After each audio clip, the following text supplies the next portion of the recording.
Party గారు బాగున్నారా బాగాలేదు రాకపోతే రాలేదంటున్నారని చెప్పేసి లండం నుంచి లండం పైనుంచి రాజమండ్రి నుంచి రైలు కింద నుంచి డబక్క పడిపోయామండి.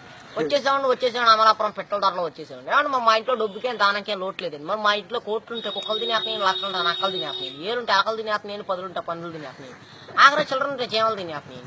మరి మా ఇంట్లో భోజనాలు పెడతామంటే వంకాయ తింటే వంగిపోతున్నారని, బేకాయ తింటే బీసిపోతున్నారని, చిక్కుడే కూర తింటే చిక్కుపోతున్నారని, ములక్కాయ తింటే ముదిరిపోతున్నారని, గోంగూర తింటే గోక్కున్నారని, పొట్లకాయ తింటే పొట్టొస్తుందని చెప్పేసి లడాసారి లడాపప్పు ఎండ్రేసి కిరణాలు పోసి పెట్టేవాళ్ళు. మరి తిన్నాక బాగానే ఉన్నారని ముగ్గురేళ్ళు మంతానికి కలుసుకున్నారని.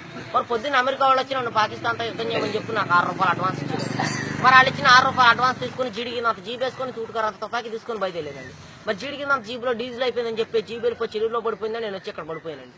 మరి మాకు ఇచ్చే మామూలు మాకు ఇచ్చేస్తే పాకిస్తాన్తో యుద్ధాన్ని బయలుదేరుతాను.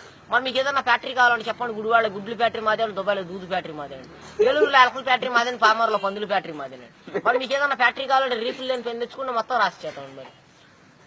మరి మేము ఇల్లు కడదామంటే తాటాకైతే గలగాలంటే ఇటుకే తిరిగిపోతుందండి, జమ్మ అయితే జారిపోతున్నాను, పెంకి అయితే పేలిపోతున్నాను, నా అయితే నలిగిపోతుందండి.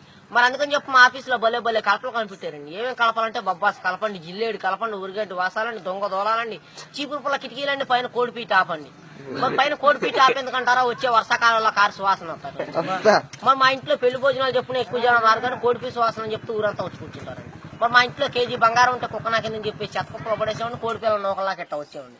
ఏమండి సార్ తప్పుకోండి సార్ మా గన్ను పేలిపోతున్నాను, ముందు 3 కిలోమీటర్లు వెనక్కి 7 కిలోమీటర్లు వెళ్ళి మరి ఆపు చేయమంటారు, మూసేయమంటారు. ఆపు చేస్తే 6,000 మూసేస్తే 3,000 పక్క తప్పితే 10,000. మరి మా గన్నుకు లైసెన్స్ లేదండి, కాలిస్తే కేసు లేదండి. మరి మా గన్నులో ఇప్పుడు బుల్లెట్లు పెడితే అర్ధరాత్రి 12 గంటల పేలిపోయింది.